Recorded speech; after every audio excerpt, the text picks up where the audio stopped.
مت مانگو کسی سے کچھ، جو کہ مانگنا اللہ سے مانگو، مانگو اللہ سے، انسانوں سے مت مانگو جو مانگنا ہے۔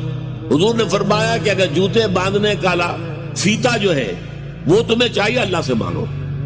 ابھی اللہ کا معاملہ کس ذریعے سے پہنچا دے، کس کے دل میں ڈال دے، کیا شکل پیدا کر دے، انسانوں کے سامنے دست سوال دراز مت کرو۔ لیکن دوسری طرف اگر کوئی اپنی ہتھیلی آپ کے سامنے کر ہی دے تو اسے ٹھوکر مت مارو۔ اس نے عزت نفس جو ہے اپنی ہتھیلی پر رکھ کر آپ کے سامنے رکھ دی ہے۔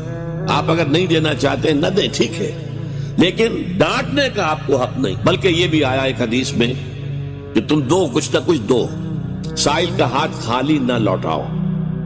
یہاں تک ایک حدیث میں الفاظ ہیں سائل کو ضرور دو، خواہ وہ گھوڑے پر سوار ہو کر تمہارے پاس آیا ہو۔